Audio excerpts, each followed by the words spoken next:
저는 서울을 한복판에서 태어나가지고 지금까지 서울을 떠나지 않고 이제 살았습니다.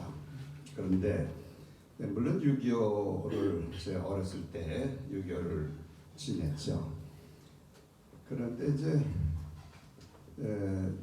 나이가 먹고 그러다 보니까 이제 대학도 들어가고 군에도 가야 되고 그러는데 이제 군에 갔어요. 저는 군에서 30년 근무를 하고 그러고 나왔습니다. 그런데 사실 저는 장군이라고 그러는데 장군이 내가 되고 싶어서 된 것도 아니고 또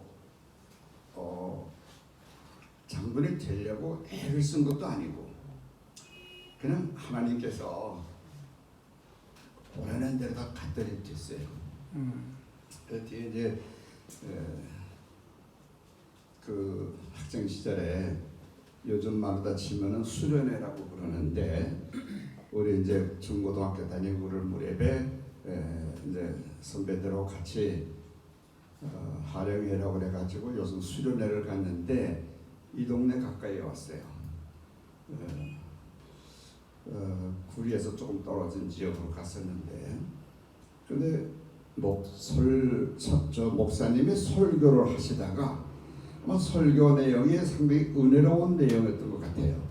설교 말씀하시다가 목사님이 은혜 감동에 폭발하셔서 거기 학생들이 한 40명 있었는데 이 가운데서 그 다음에 주의 종 되고 싶은 사람 있으면 손들라 그런 거예요.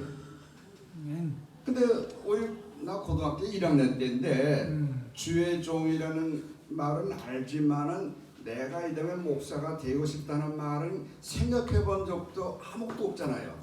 학생이니까 하는 텐데. 그런데 내 손이 올라갔어요. 올라갔다가 올라가서 얼른 내렸어요.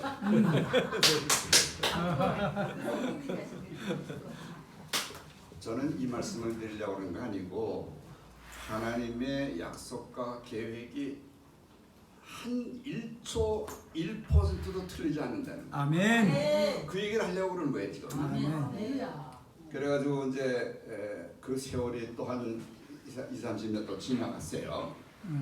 그래서 제가 이제 군에서 또 오래 있었어요. 군에서 한 10몇 년이 있다가 소령도 되고 이제 내년이면은 중령 진급 신사를 받을 때가 됐어요. 그런데 제가 주말에 집에서 쉬고 있는데 제가 살고 있는 집의 옆집에 아주 신앙이 좋은 분이 네 분이 살고 있었는데 거기 찬송가 소리가 엄청 크게 들리고 예배를 드렸어요 그 집에서. 그래서 저 집에 오늘 주말에 외부 손님이 와서 예배 드렸나 보다 그랬죠. 근데 거기서 예배 끝난 다음에 저희 집으로 오셨어요. 좀 모르는 집인데. 근데 누가 대문을 이제 놓고 하고 그러길래 어쩐 일이시냐고 그러니까 우리는 요 옆집에서 예배를 드렸는데 예배 드리고 기도하는 도중에 하나님께서 옆집을 가보라 그러셨대요. 아멘. 저는 뭐 모르는 사람이죠. 옆집에 가봐라. 그래서 이제 그분이 오셔서 하는 말씀이 무슨 문제 있느냐 하나님이 가보라고 그래서 왔다고 그러세요. 그래서 우리는 전혀 문제가 없고 우리는 행복하게 잘 살고 있고 가정적으로 행복하고 교회 신앙생활도 열심히 하고 있기 때문에 아무 문제 없다 그랬죠. 그러니까 그러냐고. 근데 하나님이 이를 보내서 왔는데 그 온 김에 그럼 들어가서 기도나 한번 하고 가자 그러세요. 그럼 그러시라고. 그 이제 우리 내외하고 그 오신 그 기도하시는 분하고 그분이 이제 오래된 기도해 주러 다니는 권사님이에요. 영함이 아주 독특해서 영적인 영성이 밝으신 분이 이제 기도해 주러 다니는 분인데 그분이 오신 거예요. 그 문제 있느냐 우리 아까 말씀드린 아무 문제 없다고 그러니까 그럼 기도하자고. 그래서 우리 셋이서 기도를 하는데 그 권사님 말씀이 기도하다 말고 저한테 하느님과 서원한 게 있는데 서원을 왜 안 지키느냐고. 하나님한테 서원을 했는데 왜 안 지키느냐고 하나님이 그러신다 그거예요. 저희는 깜짝 놀래가지고 하나님한테 서원한 사실도 없고 아무것도 모르고 그런 사실이 없다. 그러니까 기도 끝난 다음에 있다는 거예요. 하나님 그걸 기억하고 계시다. 그래서 아무리 생각해봐도 우리는 없는데, 그래서 혹시 내가 학교 다니는 시절에 목사님 설교 듣다가 이 다음에 주여정 되고 싶은 사람이 있어 손 들라고 그랬는데 나도 모르서 손 번쩍 들었다가 1초 만에 들었다 내린 적이 있다. 나 그거밖에 기억나는 게 없다. 그러니까는 그 권사님 뭐냐면 맞다 그거다. 이제 권사님도 지금까지 몰랐어요. 뭔지 몰랐는데 내가 손을 들었다 놨다는 걸 보고 이거는 주의 종과의 약속이니까 하나님 그걸 다 기억하고 계신다. 아멘. 그런 거예요. 그래서 보시다시피 나는 저 군에 오랫동안 저 장기 복무하고 있고 이제 지금 소령이고 내년에 중령 진급 될 사람인데 내가 지금 그 서원을 이룬다고 하면 내가 다시 신학교에 가서 공부해가지고 주의 종이 돼야 되는 건데 그건 불가능하다. 그러니까 그 권사님도 그럼 기도를 다시 하자고 그래요. 그러니까 두 번째 기도를 했어요. 두 번째 기도를 하는데 놀라운 사실이 기도하는 가운데 기도 끝나가지고 하는 얘기가 지금 소령 와서 중령 진급하는 게 문제가 아니다. 저 높은 산에 커다란 별이 엄청 큰 별이 밝게 하나님 보여주셨는데 하나님은 당신을 장군시키겠다고 그러는데 무슨 중령 진급하느라고 걱정을 하느냐. 그러세요. 그러니까 이제 내 속으로는 그래도 장군되는 게 뭐 그렇게 되는 것도 아니고 정말 먼 얘기인데 앞으로 10년 이상 떨어진 얘기고 나는 지금 당장 내년에 중령 진급 신사하는 건데 왜 그렇게 이제 웃고 말았어요. 그랬더니 그 권사님이 그럼 내가 지금 어떡합니까? 주여정 되기 위해서 군에서 자원 예편 해가지고 신학교 들어가야 되겠습니까? 그러니까 그거는 두고 생각해 보자고 그러세요. 일단 이제 시간이 돼서 끝나고 갔었어요. 나는 그때서부터 쓸데없는 고민이 생기는 거예요. 여태까지 행복하게 잘 살았는데 이제 그러면 내가 하나님이 기억하고 계시다니까 내가 그럼 신학교 가야 될 것이냐? 약속한 대로 내 군의 생활 계속 할 거냐? 고민이 되는 거예요. 그래서 난 나 혼자서 기도하기를 이제 하나님 이거 어떻게 됩니까? 나는 알 수가 없는데 하나님께서 길을 인도해 달라고 기도했어요. 그러다 이제 세월이 이제 몇 달 지나갔잖아요. 그러니까 내가 무슨 생각이 드냐면 그래 내가 결정할 수가 없고 하나님께서 나를 진급을 시켜주시면은 군대생활 더 하는 거다. 진급에 떨어지면 신학교 간다. 그렇게 정했어요. 근데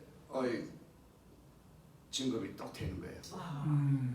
그래서 그러면 하나님이 내가 그 신학교 안 가도 되고 주의 종 되지 않아도 되는구나. 그래가지고 군대생활 이제 또 했어요. 그래가지고 이제 이번엔 중령에서 또 대령 올라가는 때가 됐어요. 또 기도하는 거죠. 하나님 저를 떨어뜨리면 신학교 가겠습니다.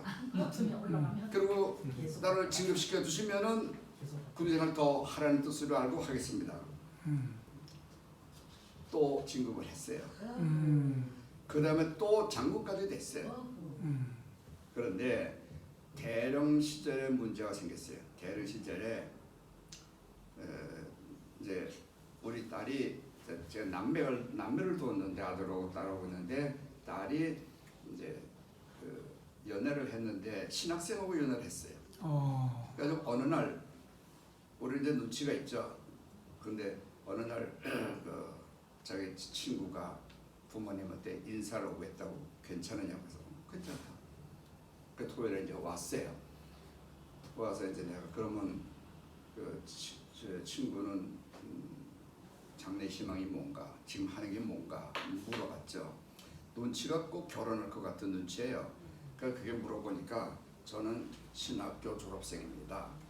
신학교 졸업생이고 이제 신대원을 가가지고 이제 또 그 대학원에서 공부 중에 있는데 그럼 이제 목사가 되는 거죠 뭐. 그래서 내가 그 자리에서 한마디를 거절했어요. 안 된다.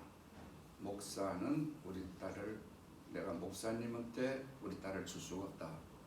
왜?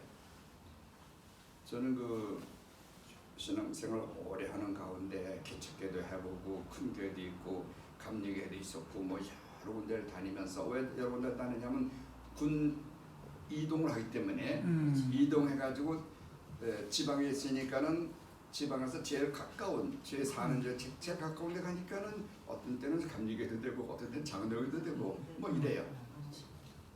그런데 저는 개척교회도 해봤어요. 천막서부터 시작, 두 사람이부터 시작해가지고 내가 지내보니까 목사님은 평생 고생만 하더라. 평생 고생만 하고 또 내가 목사 이렇게 손들었다 내려고도 안 한 이유는 내 능력이 없다. 목사가 그렇게 어려운 직업이다. 그런데 아버지는 내가 포기하고 안 했고 하나님께서 이 국립길로 다 이렇게 부르셨는데 네가 우리 딸 보러 네가 목사님한테 시작하게 되면은 우선 네가 생활이 정상이 아니고 너도 주의 종과 똑같이 그렇게 살면서 너는 보통 사람보다 몇 배 고생을 많이 하고 살면서도 행복하기가 어렵다. 그러니까 넌 안 된다. 그러니까 딸하고 우리 그 친구하고 두 저는 그냥 얼굴이 죽을 상해요. 결혼해줄 승낙할 줄 알았는데 반대를 했으니까. 그러나 이제 먼 길 우리 집까지 왔으니 점심이나 먹고 가라.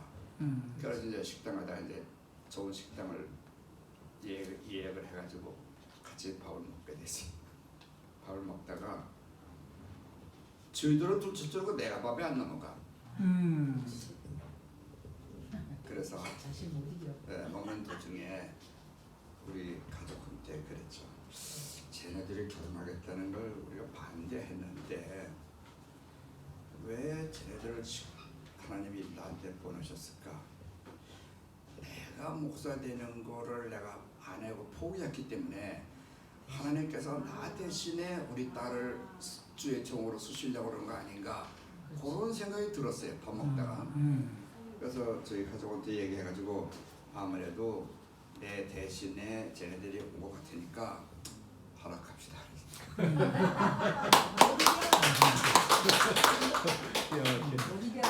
그래서 밥 먹던 도중에 허락한다 그랬어요. 그때서부터 그냥 이 얼굴이 퍼져가지고 밥을 맛있게 먹고 갔어요. 제가 왜 말씀드리냐면은 나는 철 모르던 시절에 하나님과 소원했다고 치지만은 내가 철 나서 군의생활을 하고 있고 사회생활을 하고 있는 동안에는 저는 생각을 못했었는데 하나님은 잊지 않으시고 아멘. 나한테 시키시려고 하는데 바로 데려가지 않으시고 내가 보니까 군인을 잘하고 있거든. 잘하니까 이놈은 군에서 장군을 만들어야 되겠다고 하는 계획이 서 있는 거야. 그래서 소름밖에 안 되는데 벌써 비열을 보여주시고 너 그 희망을 갖고 하라는 걸 보여주신 거예요. 그리고 우리 큰 딸이 이제 첫애가 딸인데 그 대신에 딸을 하나님께서 주의 종의 가족으로 삼으셨어요. 그 딸이 이제 결혼 이후에 이제 사회가 목사가 되고 그 다음에 어디 가서 부목사 한 2년 하다가 자기는 국내 체질이 아니고 선교사로 나가는 게 저 목적이라고. 그래가지고 그때서부터 필리핀에 선교사로 갔어요. 필리핀에 선교사로 가지고 거기서 18년을 했어요. 와우. 18년 하고 필리핀보다 더 험악한 지역이 그 옆에 미얀마라는 지역이에요. 아. 요즘 완전 쿠데타라도 난리치고 있죠. 자기는 그리 가겠다고. 또 미얀마로 들어간 지 또 5년이 됐어요. 그러니까 한 23, 4년 지금 해외에서 선교사 생활을 하고 있어요. 여기 목사님들 계시지만은 국내 목사님도 어렵지만요. 해외 선교사는 정말 누가 도와주지 않으면 힘들어요. 근데 도와줄 사람 누가 있나요? 후원자는 일부 있지만은 그거 가지고 안 되고, 그래서 제가 또 애기들 있잖아요. 애기들 이제 뭐 2살, 3살 이렇게 자라잖아요.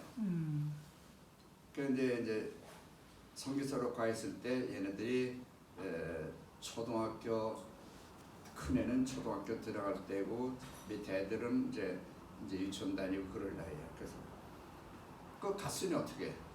그 애들을 내가 데리고 키울 수는 없고 다 가라. 검지지만 다 가라. 다 보냈어요.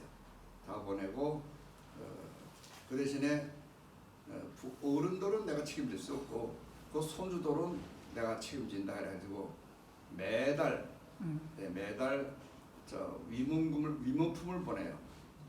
쌀만 안 보냈지 다른 건 다 보냈어요.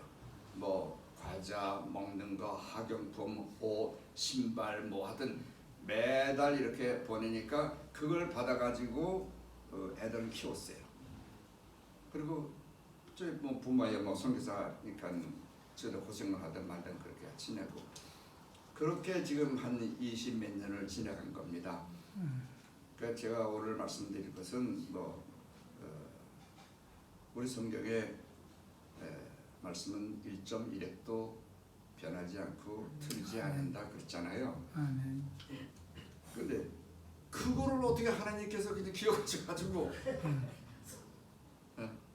저 대신에 우리 딸을 주의 종의 사모로 삼아서 지금 4, 5년 된 것 같아요.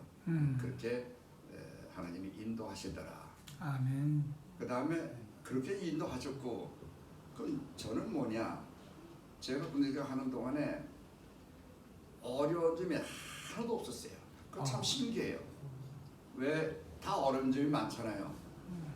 아주 그냥 무서운 지휘관, 아주 그냥 이런 지휘관들 만나고 그러자면 힘들다고 사람들이 다 겁나서 암흑의 장군 밑에는 안 하겠다고 피하는 부대들이 있어요. 근데 나는 그런 부대 명령이 나오면 그런 부대 가겠느냐 그래서 간다. 내가 가면은 일주일 안에 그 지휘관하고 저하고 엄청 친해져요. 그래가지고 딴 사람들은 사령관 만나러 들어가려면은 결제 한번 맡으러 가려면 밖에서 주섬주섬 하면서 못 들어가는데 난 들어가지고서 그냥 사령관하고 그냥 대담 잘하고 재미있게 얘기하고 보고 드릴 거 보고 드리고 커피 먹고 그래가지고 그거 재밌게 나와요. 그러니까 사람 밖에 기다리던 참모들이 그래요. 지금 사령관 기분이 어떠냐고. 지금 굉장히 좋다고. 그만큼 어려운 일이 있어도 저는 어려운 게 하나도 없이 해결이 다 돼요. 네. 요즘 한미 훈련하는데 저도 한미 훈련 같은 거 얘네 팀 스피릿 훈련이라고 했어요. 팀 스피릿 훈련 나가야 되면 한 일주일 열흘씩 가서 산에 가서 있으면서 미군하고도 있고 이제 이렇게 하는데 훈련하게 되면은 여름에 하려고 안 해요. 주로 겨울에 해요. 겨울에 2월 달부터 시작해. 말이 2월이지 2월은요 엄청 추운 겨울이에요. 보통 최하 10도, 영하 10도 내지 18도 이렇게 되죠. 그 속에서 그냥 눈 속에서 같이 지내는 거예요. 그래도 하나도 힘이 안 들어요. 매일 브리핑을 하고 뭐 하고 그런데도 딴 사람들은 브리핑 한번 준비하려면 엄청 고생을 많이 해요. 근데 나는 계획대로 다 조금은 딴 사람들 준비할 때 난 놀아요. 그리고 브리핑하고 제가 얼마나 브리핑을 잘하냐면은 그 부대 VIP가 오면 내가 브리핑을 해. 네. 브리핑을 제일 잘하는 사람이 돼가지고 그렇게 뽑혀 다니고 교육도 잘하고 뭐 그런 걸로 봐서는 내 능력으로 되는 것이 아니고 하나님이 이미 20년 30년 전에 택하셨기 때문에 나를 보호하고 다니시는 거예요. 아멘.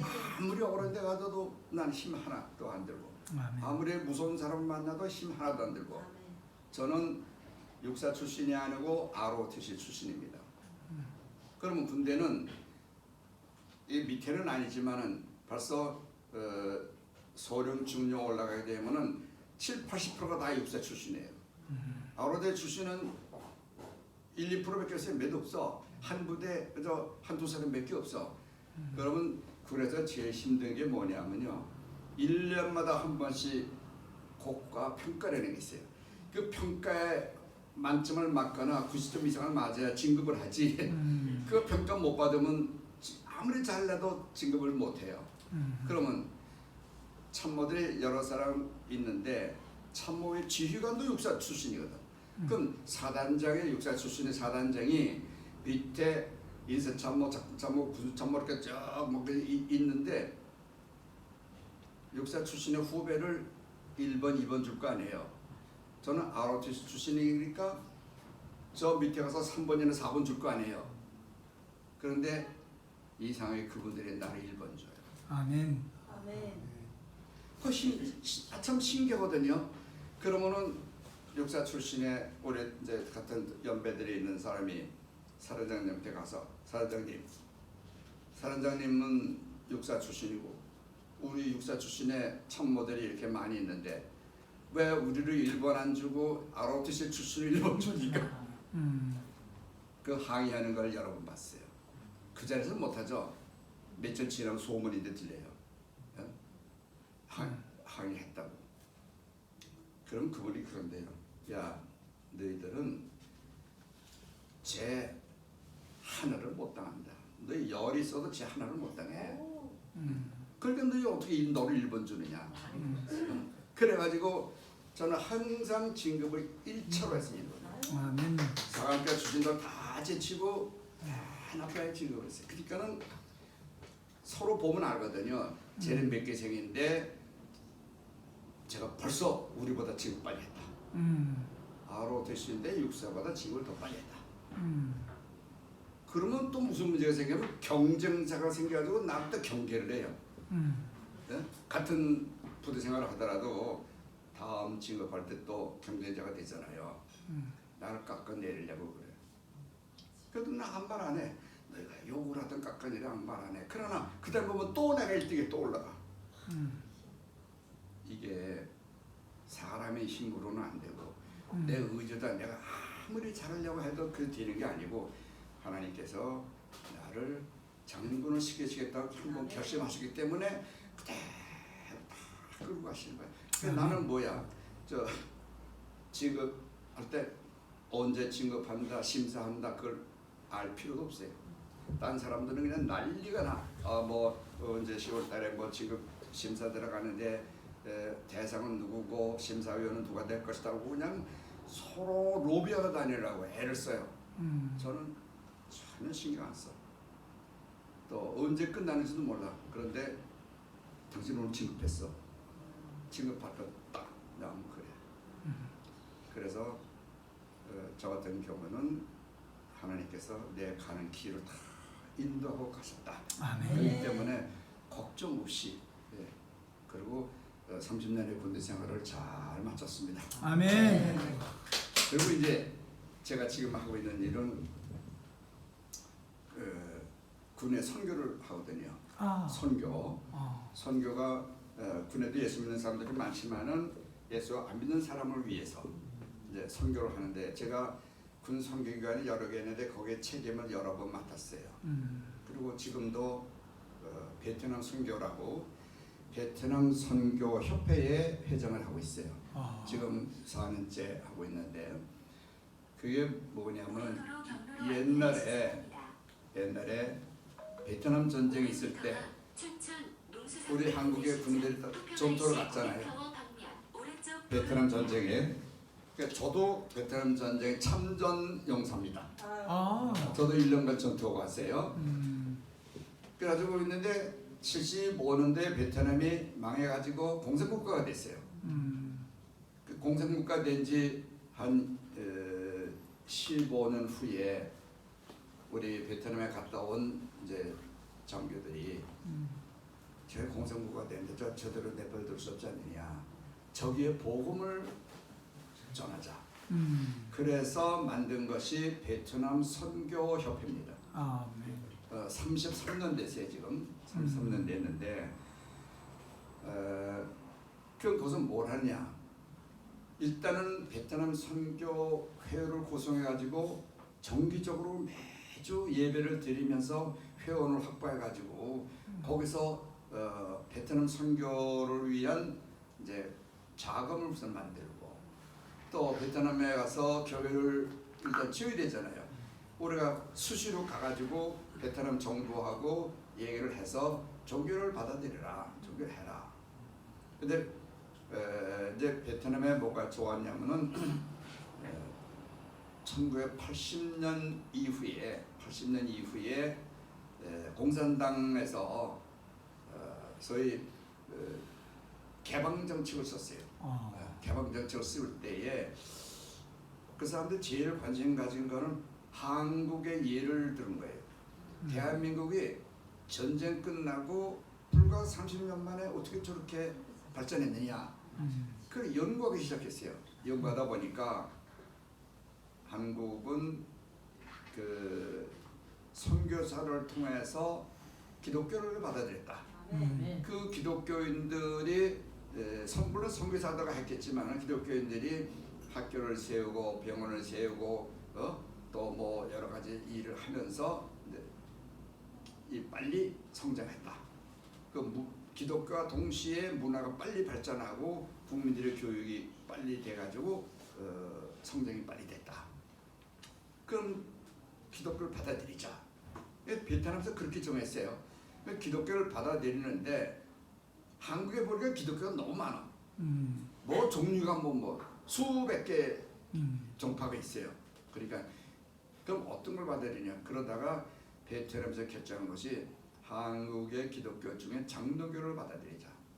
왜? 장로교가 보편적으로 많고 또 활발하게 많이 또 이거 전도도 잘하고 교회도 엄청 많. 대부분의 교회가 장로교야. 뭐 감리교 무슨 교 다 있지만 그걸 다 합해도 장로교 못 따라와요. 그만큼 장로교 세가 커요. 그리고 미국과 관계가 많고 그러니까 베트남에서 한국의 종교를 받아들일 때 장로교를 받아들이자. 그래가지고 공산당에서 결정을 했기 때문에 한국의 장로교는 들어가요. 베트남에. 그래가지고 우리가 이제 마침 장로교인데 장로교 전 통합축이거든요. 통합축인데 거기 가가지고 공산당들 만나요. 공산당 간부들 만나고 그러면은 우리가 이제 당신의 전도를 위해서 이렇게 왔다. 근데 교회가 없지 않느냐. 교회가 없으니까 우리 교회가 세워주겠다. 30년 동안의 교회를 130개의 교회를 지어줬어요. 그게 뭐 베트남이 원래 길어요. 땅이 북쪽으로부터 남쪽 이르까지 북쪽은 한 3분의 1 정도고 남쪽은 3분의 2 정도 교회를 우리가 세워주고 거기도 옛날에 믿던 사람이 있어. 할아버지 할머니들 중에. 그래서 그분들을 다시 불러 모으고 이래가지고 교회를 세우고 이제 우리가 가서 전도를 하죠. 그런데 전도만 해가지고 되는 게 아니고 우리가 맨날 그렇게 할 수 없으니까 자체적으로 이 교회를 세우고 복음을 전파하기 위해서 신학교를 줘야 됩니다. 신학교. 그래가지고 남쪽과 북쪽에 신학교를 하나씩 세워줬어요. 신학교를 세워줘가지고 거기서 우리가 훈련을 시키고 목사님들 가서 한 다음에 자체적으로 신학생들이 양성돼서 나오는데 매년 초창기에는 100명씩 목사님이 나왔어요. 그러다가 요즘은 이제 늘어가지고 신학생이 1년에 200명씩 입학을 해요. 그래서 이제 4년간 교육을 받고 나오는데 우리 한국 교회 목사님 되는 과정보다 베트남의 목사님 되는 그 과정이 훨씬 어려워요. 굉장히 어렵고 그건 9년 만에 목사님이 돼요. 네. 그리고 9년 만에 뭐 교육일 9년이 아니라 교육은 4년인데 3학년까지 다니고 1년 동안은 교회에 가서 봉사를 해야 돼요. 뭐 주일학교 선생님을 하든 뭐 전도사를 하든 이렇게 봉사를 해야 돼요. 1년 하고 마친 다음에 와서 4학년에 들어와야 돼요. 4학년 마친 다음에는 또 나가서 2년 동안 전도사 생활을 해야 돼요. 정식으로. 전도사 생활을 하고 다시 들어와서 대학원에 들어와서 또 2년간 공부를 하고 그러고 시험을 본 다음에 이제 합격을 해야 목사님이 되는데 그 기간이 보통 9년이 걸려요. 와우. 9년 동안 교육을 다 마치고 시험 패스를 해서 목사가 된 분이 750명 와우. 목사 양성하기를 750명의 목사님을 양성을 하고 지금 신학교 다니고 있는 학생이 300명. 네. 그래서 저희 베트남 선교에서 그 일을 30년 동안 열심히 잘 해왔다. 아멘. 말씀드립니다. 그런데 베트남의 종교가 허용은 됐는데 일반 국민을 대상으로 종교가 허용된 것이고 공산당원은 절대로 예수 믿으면 안 돼요. 만약 공산당원이 예수 믿었다는 것이 탄로가 나면은 직장에서 쫓겨나. 그러니까 공산당은 역시 종교를 부정하는 거예요. 거기서 이 종교를 허용하고 장로교를 허용하고 하는 것은 이제 국가 발전을 위해서 하는 것이지 사상적으로 이념적으로 공산주의하고 우리 종교하고는 이게 안 맞아요. 정반대야. 그래서 현재 그렇게 하고 있다 하는 걸 말씀을 드리고 저는 이제 작년에도 그 교회 한 개를 지었고 금년에 작년부터 하던 교회를 작년에 못다 짓고 금년에 4월까지 교회를 짓고 5월달에 헌당식을 해요. 그래서 저는 이제 작년에도 가고 이제 금년에도 또 가게 되는데 그래서 이제 베트남 전쟁이 끝난 지가 오래돼 가지고 우리 국민들 사이에서도 베트남을 자꾸 잊어버려. 베트남 그러면 돈 벌러 가는 것만 생각해요. 돈 벌러 가는 거고 관광 사업 그것만 생각해. 그런데 우리는 그게 아니고 이제 선교를 위해서 다니니까. 그래서 제가 벌써 오랫동안 회장을 했었는데 앞으로 몇 년 더 해가지고 이제 뿌리를 완전히 내려서 베트남 선교가 이제 한국이 더 도와주지 않아도 자체적으로 세계 복음화에 동참할 수 있도록 하는 게 좋겠다. 그렇게 지금 여기까지 진행을 드리고 또 저도 말씀을 마치겠습니다.